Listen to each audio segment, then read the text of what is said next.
नमस्कार, good morning. Chhattisgarh में स्वागत है आप सभी का। आप देख रहे हैं एबी24। मैं हूं आपके साथ श्रवण तंबोले। इस बुलेटिन में देखेंगे छत्तीसगढ़ की तमाम बड़ी खबरों को। शुरुआत करते हैं हेडलाइन के साथ। अमित शाह का आज से 3 दिवसीय छत्तीसगढ़ दौरा। रात 10 बजे रायपुर आएंगे केंद्रीय गृह मंत्री। कल नक्सल प्रभावित राज्यों के अफसरों के साथ करेंगे बैठक। आज रायपुर आएंगे पीसीसी प्रभारी सचिन पायलट। दोपहर 3 बजे विधायक देवेंद्र यादव से मिलने पहुंचेंगे जेल। शाम में राजीव भवन में करेंगे बैठक।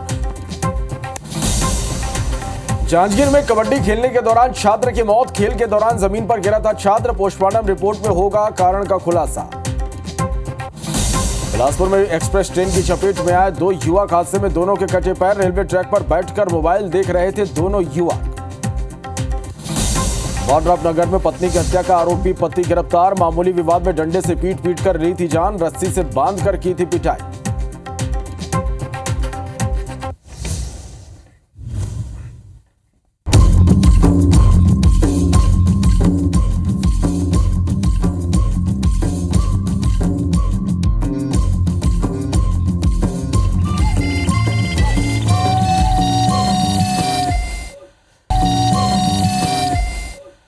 चलो बुलेटिन की शुरुआत करेंगे आज के बड़ी खबर के साथ। रायपुर से बड़ी खबर, जहां गृह मंत्री अमित शाह आज 3 दिवसीय दौरे पर आएंगे। गृह मंत्री अमित शाह आज रात 10 बजे रायपुर पहुंचेंगे।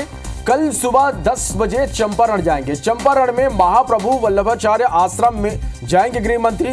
इसके साथ ही कल सुबह ही 10:30 बजे इंटर स्टेट कोऑर्डिनेशन की बैठक भी गृह मंत्री लेंगे। छत्तीसगढ़ समेत पड़ोसी राज्यों के सीएस और डीजीपी इस बैठक में मौजूद रहेंगे। इसके साथ ही LWE की बैठक भी गृह मंत्री अमित शाह लेंगे। राज्य की सुरक्षा और विकास को लेकर चर्चा करेंगे। इसके बाद 25 अगस्त को गृह मंत्री अमित शाह एनसीबी कार्यालय का उद्घाटन भी करेंगे।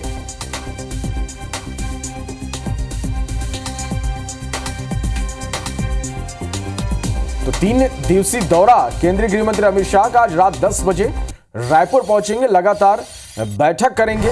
चंपारण में महाप्रभु वल्लभाचार्य आश्रम जाएंगे। इसके साथ ही कल सुबह 10:30 बजे इंटर स्टेट कोऑर्डिनेशन की बैठक भी गृह मंत्री लेंगे। छत्तीसगढ़ समेत पड़ोसी राज्यों के सीएस और डीजीपी इस दौरान मौजूद रहेंगे। अमित शाह कल LWE की बैठक भी लेंगे। राज्य की सुरक्षा और विकास को लेकर चर्चा करेंगे। 25 अगस्त को गृह मंत्री शाह एनसीबी कार्यालय का उद्घाटन करेंगे।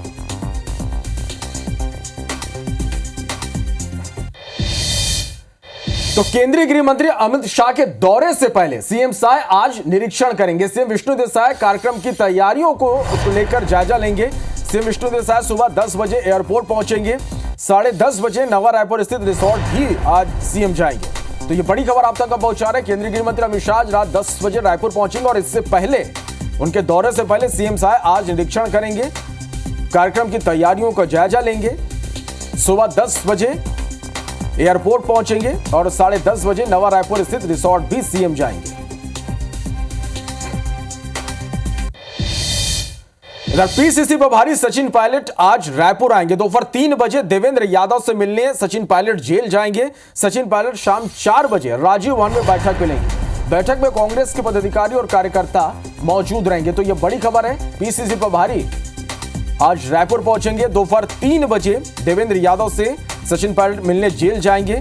इसके साथ ही शाम 4 बजे राजीव भवन में बैठक लेंगे। बैठक में कांग्रेस के पदाधिकारी और कार्यकर्ता मौजूद रहेंगे।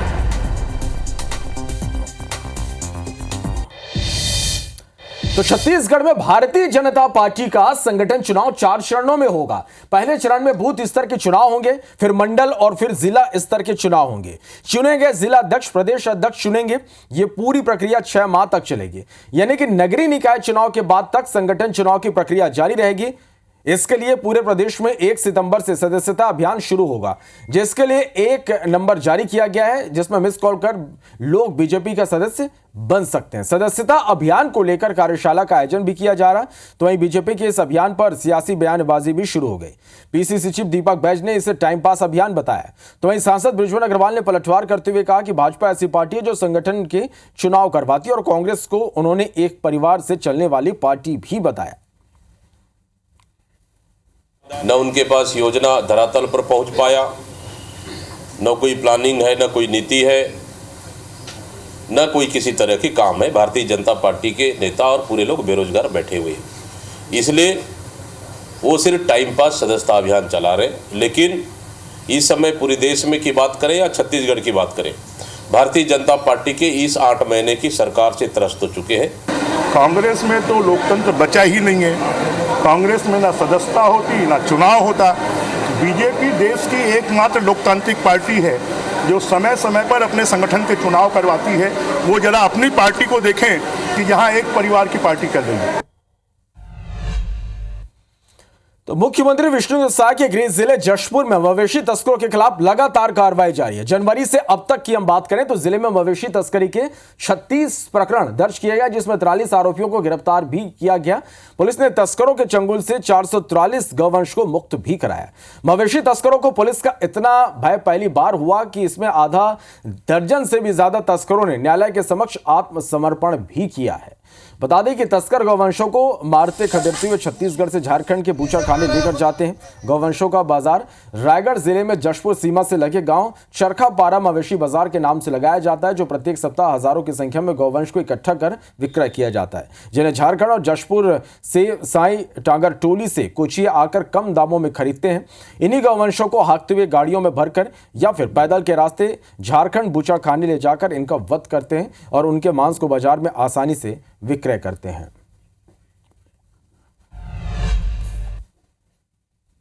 जनवरी से लेकर 36 प्रकरणों में 43 आरोपियों को गिरफ्तार किया गया है और 443 गौवंश को पशु तस्करों से रेस्क्यू किया गया है। आने वाले दिनों में जो ऑपरेशन शंखनाद है इसको और गति दिया जाएगा कि छत्तीसगढ़ शासन की मंशा के अनुरूप पशु तस्करों के खिलाफ एक व्यापक अभियान चलाया जाए। बहुत ही स्पष्ट मैसेज दिया गया है कि किसी भी तरह की पशु तस्करी या कोई भी और अवैध जो गतिविधि है उसको जिले में बर्दाश्त नहीं किया जाएगा और कानून व्यवस्था जो है हमारी प्रमुख प्राथमिकता जिले के लिए रहेगी। खबर वाड्रॉप नगर से, जहां हत्या का आरोपी पति गिरफ्तार हो गया। पति ने पत्नी की डंडे से पीट कर हत्या कर दी थी। मालवी विवाद में शराबी पति ने इस हत्याकांड को अंजाम दिया था। नशे में आरोपी ने पत्नी की रस्सी से बांधकर पिटाई की थी। आरोपी को पुलिस ने न्यायिक रिमांड पर जेल भेज दिया है। वाड्रॉप नगर पुलिस चौकी के रामनगर गांव का ये पूरा मामला है। तो ये बड़ी खबर इस वक्त की, जहां हत्या के आरोपी पति को पुलिस ने गिरफ्तार कर लिया है।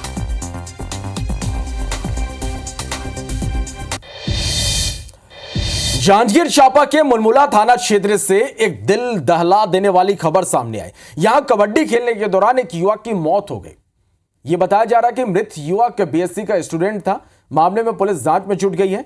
दरअसल बनाहिल के प्राइवेट कॉलेज में कबड्डी खेला जा रहा था और इस दौरान छात्र युवराज सिंह गोड़ गिर गया, जिसे इलाज के लिए पामगढ़ के अस्पताल में भर्ती कराया गया, जहां डॉक्टरों ने युवक को मृत घोषित कर दिया। शव के पोस्टमार्टम के बाद ही छात्र की मौत का पता चल सकेगा। राजिम के गोबरा नवापारा के सरकारी स्कूल में पुस्तक घोटाला उजागर हुआ। स्कूल के प्राचार्य पर ही पुस्तकों को रद्दी बताकर बेचने का आरोप लगा है। दरअसल सरकारी स्कूलों में गरीब बच्चों को मुफ्त में पुस्तक उपलब्ध कराया जाता है, जिससे बच्चों का शैक्षणिक स्तर सुधर सके। वहीं स्कूलों में किताबें खराब हो जाएं तो उसके लिए बाकायदा उच्च अधिकारियों से दिशा निर्देश लेकर अनुमोदन के बाद ही इसे बेचा जा सकता है। लेकिन हरिहर स्कूल के प्राचार्य ने ऐसा नहीं किया। नई किताबों के बंडलों को खोले बिना ही रद्दी बताकर बिना किसी आदेश के पुरानी किताबों को बेच दिया गया। साथ ही उसके पैसे कहां गए इसका भी कोई हिसाब किताब नहीं है। वहीं इस मामले पर प्राचार्य ने गोलमोल जवाब देते हुए किताबों में दीमक लगने की बात कही। ओपन की पुस्तकें थी जो पूरी तरह से उसमें दीमक लग गई थी। उन पुस्तकों को हमको राइट ऑफ करना था, इसलिए कबाड़ी वाले के पास वो पुस्तकें गई हैं कि अनावश्यक रूप से आप कबाड़ स्कूल में ना रखें और उसको आप राइट ऑफ यानी बेच सकते हैं। तो बाकायदा वो पुस्तकें बेची गई हैं और हमारे शाला विकास में उसकी राशि को जमा की गई है। रायगढ़ जिले में गेल इंडिया के बिछाया गैस पाइपलाइन योजना विवादों में कई किसान अपनी जमीन देने को यहां तैयार नहीं है। कंपनी की खुदाई पर किसानों ने आपत्ति जताते हुए जबरन काम बंद कराया। किसानों को दरअसल यह आरोप है कि उन्हें आधी दरों पर मुआवजा दिया जा रहा और बिना जमीन अधिग्रहण किए खड़ी फसलों को भी रौंदा जा रहा। दरअसल पेट्रोलियम मंत्रालय के द्वारा झारसुगुड़ा से नागपुर तक गैस पाइपलाइन बिछाने की योजना है, जिसके लिए गेल इंडिया को काम सौंपा गया। कंपनी रायगढ़, पुसर और खरसिया ब्लॉक में पाइपलाइन बिछाने वाली है और इसके तहत पटेल पानी गांव में खुदाई भी शुरू की गई, तो किसानों ने इसका विरोध किया। इधर प्रदर्शन की जानकारी मिलने पर पहुंचे अधिकारियों ने बताया कि किसानों को गाइडलाइन दर पर ही मुआवजा दिया जा रहा है। ये लोग किसान लोग सहमति नहीं लिए हैं, अभी तक मुआवजा प्रकरण भी पूरा नहीं किए हैं और जबरदस्ती दादागिरी के साथ आके पुलिस फोर्स ले आके पूरा फसल खड़े फसल में गाड़ी घुसा के काम लोग करना चाहते हैं। तो लोग का कहना था कि आप 3 महीने आप छोड़ दो अक्टूबर तक, इसके बाद फिर आप काम कर लेना और 3 महीने में आप अपना पेपर वर्क पूरा कर लो, किसानों के अकाउंट ले लो और पैसे जमा करा दो, उसके बाद आप काम शुरू कर लो। तो ये लोग मान नहीं रहे। गेल इंडिया का एक पाइपलाइन प्रोजेक्ट है जो कि पटेलपाली गांव से होकर गुजर रहा है और यहाँ पे लगभग 20 किसान जो हैं उनकी ज़मीनें जा रही हैं। उनका जो भुगतान है उसमें कुछ उनको आपत्ति थी जिसका निराकरण समय पे कर लिया गया है और भुगतान के लिए इनको डॉक्यूमेंट वगैरह मांगे थे पर नहीं दिया जा रहा था, तो वो भी कार्रवाई अब स्टार्ट हो चुकी है। जल्द से जल्द हम अब काम को पूर्ण कराना चाहते हैं। आदिवासी ब्लॉक मोहला के गांव में घर घर तक पानी पहुंचाने नल जल योजना बनी। इसके बावजूद ग्राम पंचायत मचांदूर के आसिर ग्राम पलांदूर बस्ती में पिछले 1 सप्ताह से ग्रामीणों को झीरिया का पानी यहां लाना पड़ रहा है और इसकी वजह है कि यहाँ नल जल योजना का जो ट्रांसफार्मर है वो खराब हो गया। ऐसे में पानी की टंकी नहीं भर पा रही, जिससे घरों में पानी की सप्लाई बंद हो गई है। ग्रामीण कई बार यहाँ ट्रांसफार्मर की मांग उठा चुके हैं, लेकिन इससे अब तक बदला नहीं जा सका है। दरअसल पलांदूर बस्ती की लगभग 800 की आबादी इस समय पेयजल संकट से जूझ रही है। ग्रामीणों का कहना कि ट्रांसफार्मर खराब होने की शिकायत हम सरपंच, सचिव सहित बिजली विभाग को कई बार कर चुके हैं, लेकिन 1 सप्ताह बाद भी न सुध लेने वाला यहाँ कोई नहीं आया। जैसा आप लोगों ने बताया तो मैंने इसमें संज्ञान ले लिया है और पीएचई विभाग से और विद्युत विभाग से इसकी हम जांच करवा लेते हैं कि किस वजह से समस्या आ रही है। पानी पर बहुत समस्या होती है हमारे गाँव ला। यहाँ गड्ढा के पानी ला मन पिया था, उपयोग करत हन, गंदा भी है पानी, यहाँ बीमारी भी हो सकते। सरपंच पटेल आज तक पूछे नहीं कि गांव का प्रॉब्लम निकला, तो आगू वाले घर में सब महिला मन पानी धर के जावत, लेकिन कोई पता नहीं है। मतलब पूरा कोई मतलब नहीं, पटेल कोई मतलब नहीं गांव से, सरपंच कोई मतलब नहीं। सरपंच तो आज तक गांव में पूछे नहीं कोई। कोरबा जिला मेडिकल कॉलेज में डेंगू के मरीज के परिजनों ने जमकर हंगामा किया। मरीज की पत्नी के मुताबिक डॉक्टर ने उनसे कहा कि डेंगू के मरीज आमतौर पर नहीं बचते और उनके पति की हालत भी गंभीर है। डॉक्टर के इस बयान के बाद परिजन आक्रोशित हो गए। मरीज की पत्नी का रो रो कर बुरा हाल है और आईसीयू में जमकर हंगामा हो गया। अस्पताल प्रबंधन ने इस दौरान पुलिस बल भी बुला ली। मरीज की पत्नी का कहना है कि जब उनके पति को अस्पताल में भर्ती कराया गया था तब उनकी हालत सामान्य थी, लेकिन अब उनकी हालत काफी बिगड़ गई है। परिजन ने डॉक्टर पर इलाज में लापरवाही बरतने का आरोप लगाया। बता दें कि मरीज दीपक कुर्रे जिले के पोड़ी उपरोड़ा के निवासी हैं और 17 अगस्त से अस्पताल में भर्ती हैं।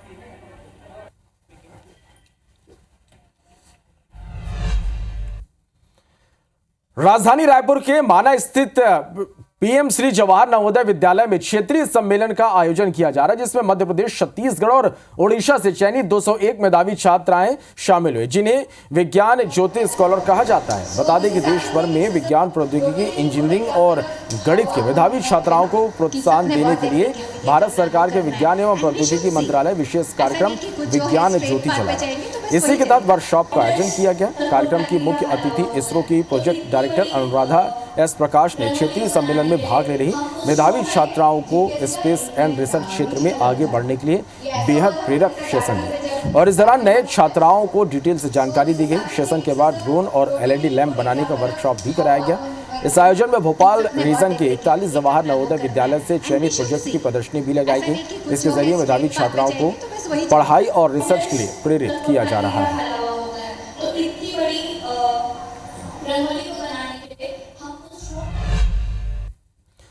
भारतीय जनता पार्टी के प्रदेश अध्यक्ष किरण सिंहदेव भिलाई सेक्टर 6 स्थित इस्कॉन मंदिर पहुंचे।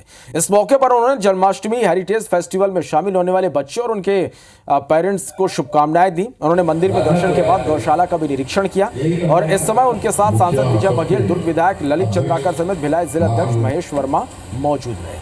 IBC 24 की टीम से बातचीत करते हुए पीसीसी चीफ दीपक बैज के गृह मंत्री अमित शाह को लिखे पत्र को लेकर तंज कसा। उन्होंने कहा, शायद सरकार के विकास कार्यों को देखकर कांग्रेस बौखला गई है, अब उनके पास बोलने को कुछ नहीं रह गया, इसलिए अनर्गल बातें कर रहे हैं। भिलाई विधायक देवेंद्र यादव की गिरफ्तारी को लेकर कहा कि अगर विधायक निर्दोष है तो उन्हें किस बात का डर है, उन्हें पुलिस के सामने बयान देने आना चाहिए। और अब कुछ बोलने के लिए है नहीं कांग्रेस के पास, क्योंकि 5 साल तो कांग्रेस ने इस छत्तीसगढ़ को तबाह करके रखा था और इसी का तो परिणाम है कि जनता ने उनको 5 साल में और सत्ता से अलग कर दिया। और फिर पुलिस ने आपको बुलाया था बातचीत करने के लिए, तो मेरा कहना है कि आपको जाना चाहिए था, अपना विषय रखना चाहिए था। आप क्यों बचते रहे उससे?